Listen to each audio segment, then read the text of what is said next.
கர்த்தருடைய பரிசுத்தமுள்ள நாமத்திற்கு மகிமை உண்டாவதாக. தேவன் தாமே உங்களை ஆசீர்வதிப்பாராக. நம்மையும் தேவன் ஆசீர்வதிப்பாராக. நன்றி. இந்நாட்களில் இந்தியாவில் உள்ள எல்லா கிறிஸ்தவ சமுதாயத்தில் இருக்கிற மக்களுக்கும் கிறிஸ்தவ ஊழியக்காரர்களும் முக்கியமாக ஒரு ஆலோசனை என்னவென்று சொன்னால், நமக்கு வேத வசனம் ஊழியக்காரங்க ஆண்டவர் சொன்ன காரியெல்லாம் பார்த்திங்கன்னா, தேவனுடைய ராஜ்யம் சமீபமாக இருக்கிறது, நீங்கள் மனம் திரும்புங்கள் என்று சொன்னார்.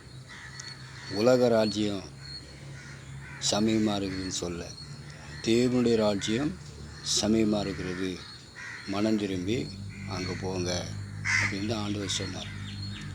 அதே போல் அப்போஸ்தலனாகிய பவுல் பேசும்போது, அவர் விசுவாச மக்களுக்கு சொல்லும்போது, உங்கள் குடியிருப்பு பரலோகத்தில் இருக்கிறது, நீங்கள் மரித்தீர்கள், உங்கள் ஜீவன் கிறிஸ்து இயேசுக்குள் தேவனுக்குள் மறைந்திருக்கிறது, ஆகவே நீங்கள் மேலானவைகளை தேடுங்கள், கீழானவைகளை அல்ல மேலானவைகளை தேடுங்கள் என்று ஆண்டவர் சொல்லியிருக்கிறார்.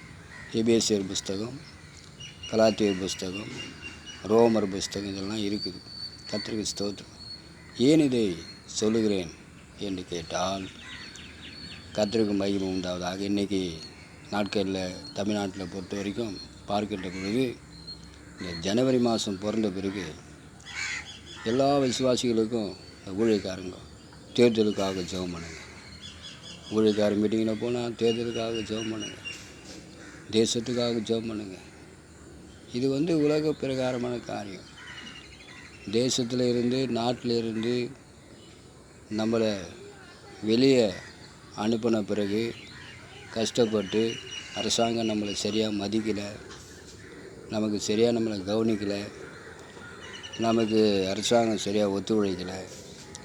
அதனால தான் நம்ம என்ன பண்ணோம், கஷ்டமான சூழ்நிலை மத்தியில் யாருமே நமக்கு இல்லாத ஒரு சூழ்நிலையில் தேவன்கிட்ட ரட்சிக்கப்பட்டு ஆசீர்வதிக்கப்பட்டு இன்றைக்கி நல்லா இருக்கிறோம். இதை நீங்கள் நினைங்க, கர்த்தருக்கு இதை நினைத்து நீங்கள் தேவனுடைய காரியத்துக்கு நீங்கள் முக்கியத்துவம் கொடுத்து செய்யுங்க. தேவனுக்கு நீங்கள் பிரியமாக இருக்கும்போதே இந்த உலகத்தில் வாழ்கிற நமக்கு எல்லாவற்றையும் அவர் சீர்படுத்தி சிறப்படுத்தி பலப்படுத்துவார். ஆகவே ஒரு அளவோடு கூட இன்னும் கர்த்தருடைய ராஜ்யத்தினுடைய காரியத்தை சுவாச மக்களுக்கு நிறைய சொல்லிக் கொடுங்க. கர்த்தர் தாமே உங்களை ஆசீர்வதிப்பாராக. நன்றி.